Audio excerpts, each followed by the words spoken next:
Bismillahirrahmanirrahim.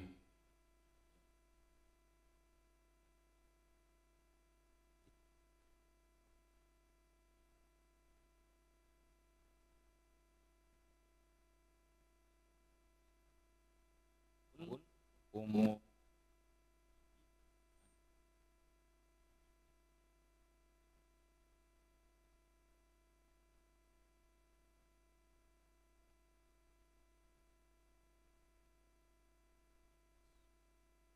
perkara yang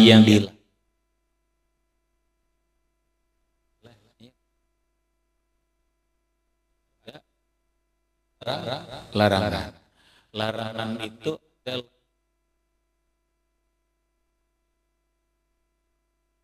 ada larangan berupa makan, ada larangan-larangan yang lain.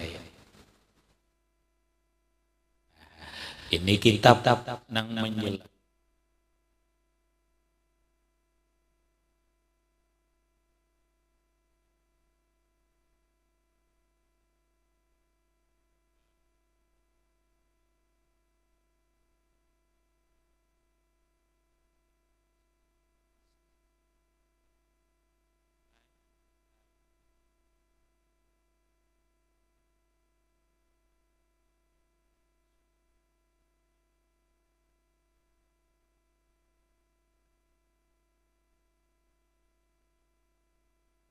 Gibah.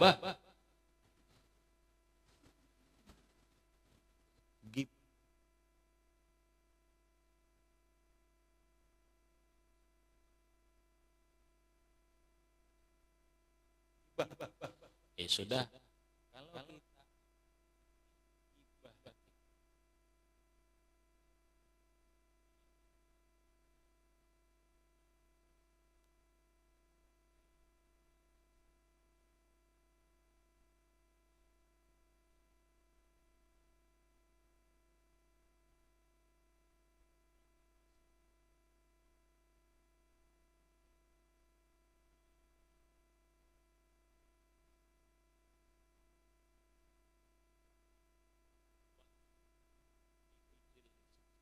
dan perintah ini perintah menjaga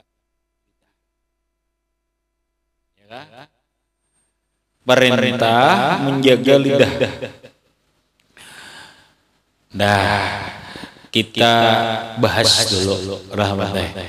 Biar kita masuk kepada bab kita belajar diri dulu. Biar paham. Unzur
karena Allah menyusun bagus banget sesuai dengan aturannya. Salah satu manusia ini jadi baik benar bentuknya di antaranya firman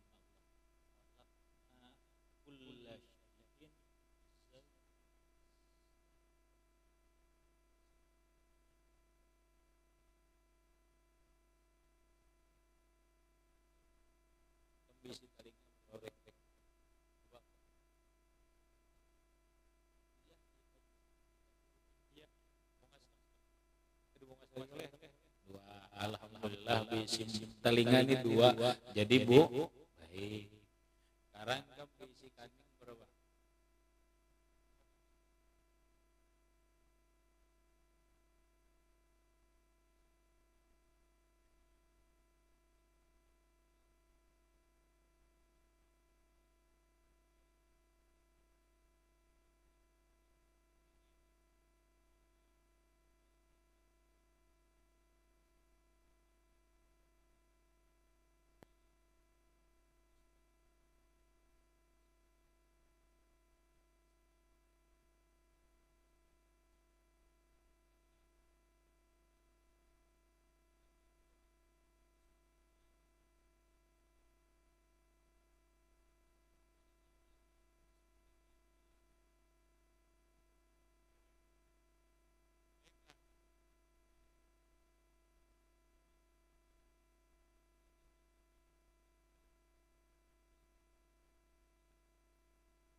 Turun ke bawah.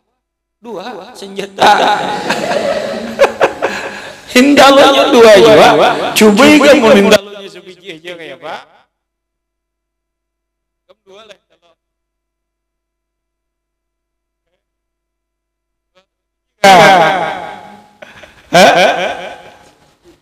Duk sebiji aja. Bahaya kamu sebiji aja hindalo.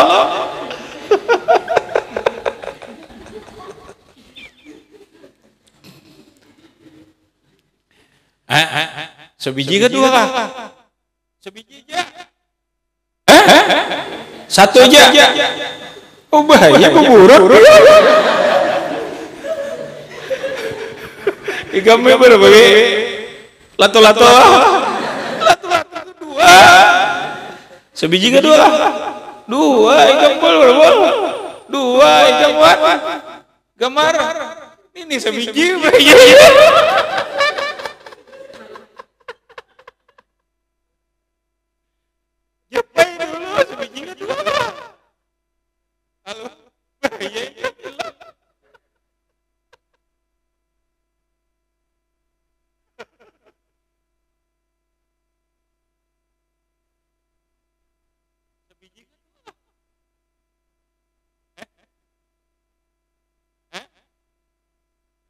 Cari ikan lah, boleh ke kamar hahar lah, sebiji kedua, bila sebiji aja, harai ke bahaya, dua sebiji kemana?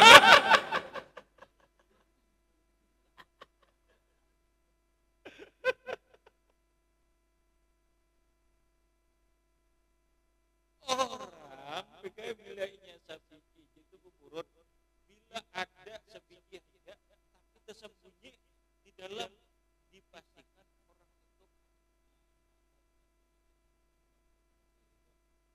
itu tahu lah.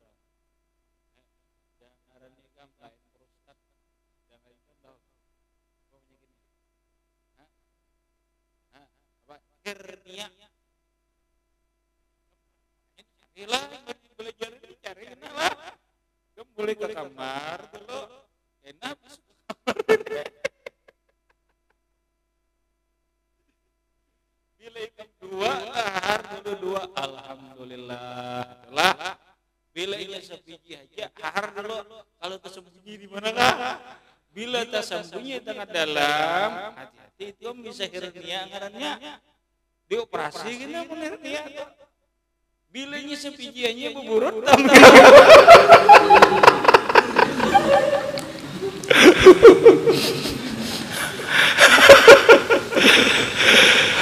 sebiji kedua apa aja? Berapa? Dua biji dapat penuh. Dapat penuh. Di mana tersembunyi?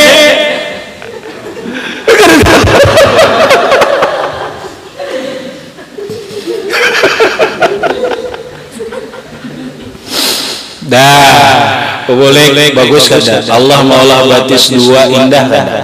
Coba sebutin. Tapi ternyata kita perlu bertanya, benai lawan otak kita nih betakon. Ya Allah, kenapa pian maulah akan muntung disebutinnya lidah disebutinnya?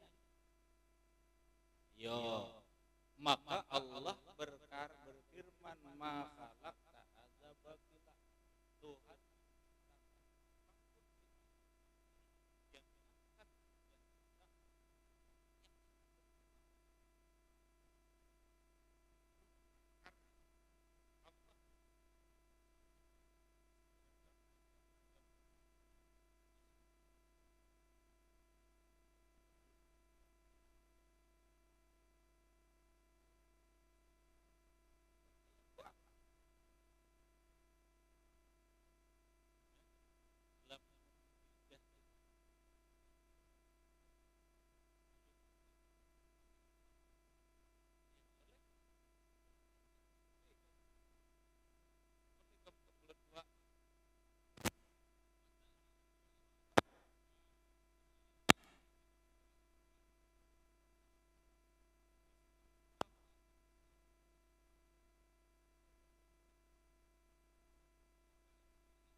sunan baik tidaklah, masya Allah hanya sekedar indah-indahan, tidak ada lihikamin, banyak hikmahnya Allah Ta'ala maulah ini. Sekarang kita bertanya, kenapa Allah maulah telinga kita nih dua, mata dua, tapi muntung sebutingnya? Yo, kenapa Mar? Itu artinya Allah melajari kita hidup ini banyak melihat, banyak mendengar, jangan banyak pandir. Itu benar hidup, apalagi pejabat benar. Ini jadi pejabat nih, bupati kah, gubernur kah, presiden kah, jangan banyak pandir. Banyak melihat keadaan masyarakat, banyak mendengari keluhan masyarakat, muntung bapandir untuk mengatasi apa nang mata lihat, apa nang telinga dengar. Jangan mulut ini hanya mengumbar janji, mengumbar pesona. Jangan. Itu namanya di luar hikmah. Allah ulahkan lidah kita ini satu. Paham deh? Itu dulu nah kita lihat Allah melajari kita, nyatakan menjadi nampakah kita seorangan, apalagi bebini, beanak, nina banyak mata melihat, banyak telinga mendengar, kurangi muntung bepandir. Kayak apa keadaan bini dan anak, kayak apa keluhan bini dan anak. Nah itu dah. Lalu muntung ini mengatasi. Kalau kesimpulannya yaitu tadi banyak melihat, banyak mendengar, jangan banyak pandir. Itu satu. Yang kedua. Lidah ini benar, lidah diulah Allah Ta'ala agar napa. Ini kadang-kadang lidah ini benar untuk menyampaikan isi hati. Ikam kawalah menyampaikan keinginan hati tanpa lidah, tidak bisa. Kan tulisan itu bagian lidah. Lidah ini dibikin Allah untuk mengutarakan isi hati kita. Tinggal kita mengutarakan isi hati kita ini kemana? Apakah kepada orang yang benar atau kepada orang yang tidak benar? Ketika kita mengutarakan keluhan hati, isi hati ini kepada orang yang benar, berarti kita benar. Salah satunya adalah utarakan dan keluhkanlah isi hati kita ini dengan orang yang mengerti dengan hati kita. Bodoh kalau kita mengutarakan isi hati kita, keluhan hati kita kepada orang yang tidak mengerti dengan perasaan dan hati kita. Orang yang mengerti hati dan perasaan kita itu adalah Allah. Hanya Allah orang yang sangat tahu mengerti tentang keluhan hati kita dan perasaan kita. Maka keluhkanlah keluhan hidup kita ini, apapun keluhkanlah kepada Allah. Mengeluhlah kepada Allah, jangan mengeluh kepada manusia. Ketika kita mengeluhkan, lidah ini mengeluhkan isi hati kepada manusia, itu sudah penyimpangan. Itu penyimpangan. Berbahaya. Bahaya. Lalu ngarang kalimatnya apa? Curhat. Jangan coba-coba mengeluhkan, curhat, mengeluhkan keadaan diri dan sebagainya kepada manusia, apalagi kepada manusia nang licik. Kalau dikeluhkan kepada manusia nang licik, ia ampun, maka jadi korban mana? Bisa kita nang dimanfaatkannya, atau kita bisa diulah ala olehnya. Nah, nang kedua, lidahnya apa? Biar kita paham. Kini marah. Ikam marlah hendak mengukur kecerdasan Bahri itu di mana jalan. Aku nih atau kita nih hendak mengukur orang ini cerdaskah kada kawalah diukur kada kawa. Kalau dia berdiam aja kada pernah bicara apa biasa-biasa aja kada kawa diukur. Maka karena otak kita ini kada kawa mengukur. Maka oleh Imam Al-Ghazali rahimahullahu ta'ala, kita ini kawa mengukur berapa jauh kecerdasan seseorang, berapa jauh kepintaran seseorang, kita lihat lidahnya. Lidahnya di mana? Cara dia berbicara, cara dia berkata. Salah satu contoh, Nabi mengatakan, Al-Kaisu mandana nafsahu. Orang yang pintar itu, orang yang cendekiawan itu, orang yang cerdas itu adalah orang yang mampu mengendalikan lidahnya saat emosi, tidak berkata macam-macam. Seorang suami, istri kawa mengukur laki ini cerdas ketika lakinya itu marah. Apabila lakinya itu marah ternyata masih bertutur baik, ini cerdas. Tapi apabila seseorang itu marah lalu keluar di mulutnya bermacam pembicaraan, perkataan yang jelek, yang kotor, ini menunjukkan ini orang tidak pintar. Maka jadilah peribahasa, lidah cerminan akal. Lidah cerminan akal. Berarti kalau kita ingin mengukur berapa kecerdasan orang, lihat cara bicaranya, bagaimana cara berbicara. Salah satu contoh ini menunjukkan orang ada cerdas. Ini banyak kita tabulik-bulik pandir.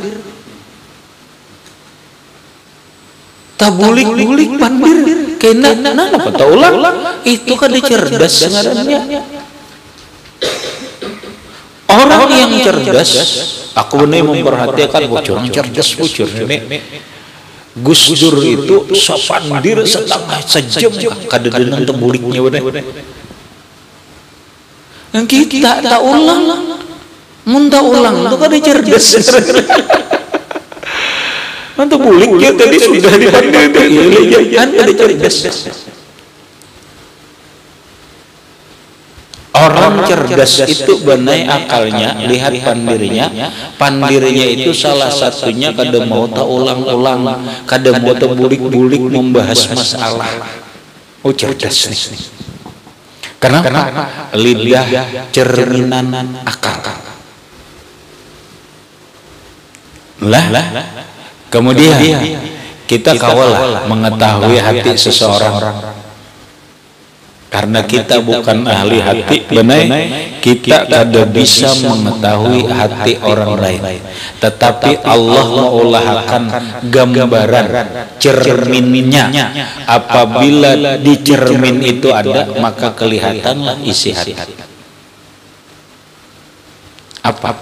Timbullah kalimat peribahasa lidah cerminan hati.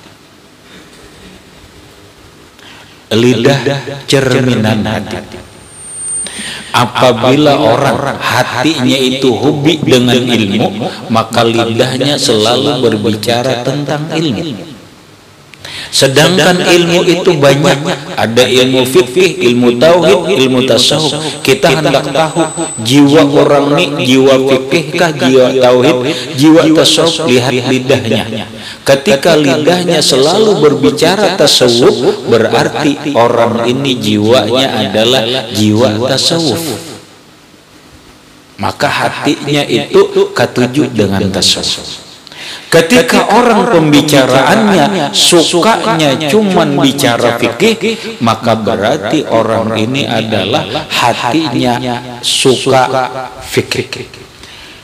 Lidah cerminan hati. Secara umum, apabila orang ini cinta dunia kah, cinta akhirat kah, cinta apa, lihati lidahnya.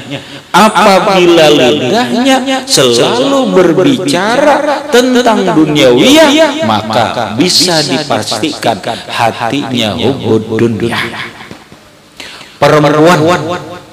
Perempuan itu sukanya berhias, maka yang dibicarakannya itu adalah kasih itu bicara skincare. Datang ke kawan bicara skincare, kasih itu bicara salon, kasih itu bicara apa? Berarti orang ini jiwa perempuannya, jiwa bersulitnya sudah tertanam di dalam diri, hobi bersulit.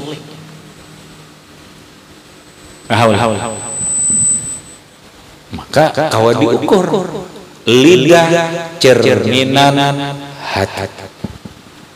Bacalah hati seseorang lewat lidahnya.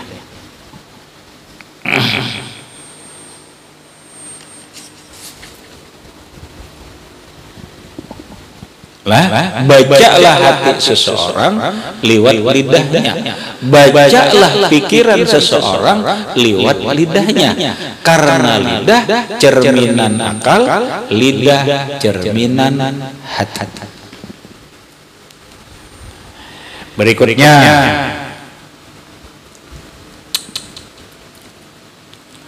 lidah barangnya itu kecil, tapi dampaknya besar. Ujar dalam kitab yang namanya lidah ini menyatakan, sagirul jirmi kabirul jaraib, kabirul khatar. Lidah itu sagirul jirmi, bandanya kecil. Balagiran orang imut-imut itu, lidahnya imut-imut jar. Barangnya kecil, tapi kabirul khatar, bahayanya besar. bahayanya besar. Orang hancur rumah tangga menaik gara-gara lidah banyak. Bahkan hancurnya negara ini gara-gara lidah. Jadi bukan urusan gampang, urusan lidah. Lidah ini sagirul jirmi, kabirul khatar. Tuh, paham? Ulangi itu paham. Lidah itu sagirul jirmi, kabirul khatar. Bandanya kecil, tapi bahayanya sangat besar. Hancur rumah tangga gara-gara lidah tidak sedikit. Nyawa melayang gara-gara lidah. Hancurnya negara gara-gara lidah.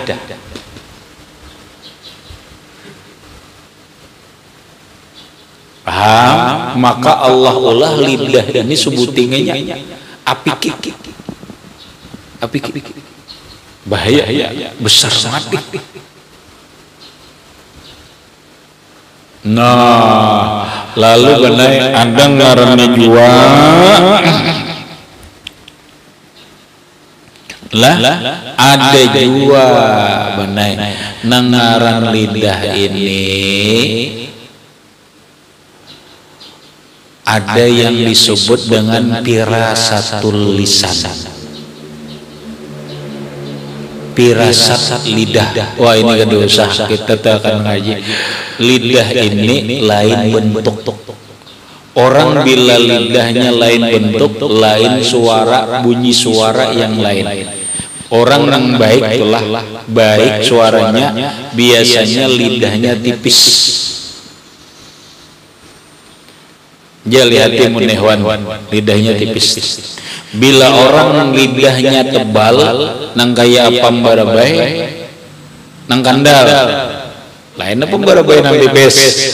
Nah itu biasanya suaranya kurang bagus. Bila inya karena apa mbarabai nang nyaman itu tipis. Nah suaranya bagus.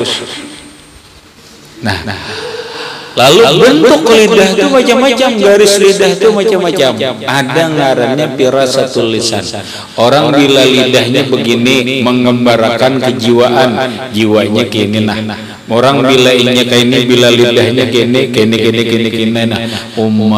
Maksud itu kayak itu Allah maulahkan sebuting lidah ini ternyata ya Allah banyak ilmu nang didapatkan dari sebuah benda yang kecil yang disebut lidah.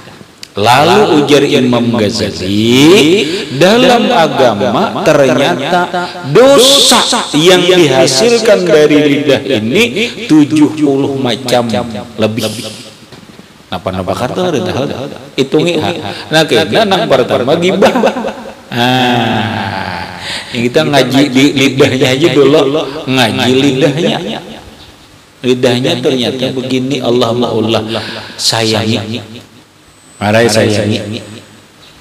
Sebutingannya sebutingannya mun mata hilang sebuting ya kalau.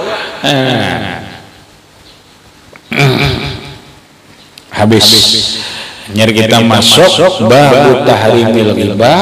Qala Allah Ta'ala, Allah Subhanahu wa taala berfirman ila akhirih wallahu a'lam bissawab. Gitu aja.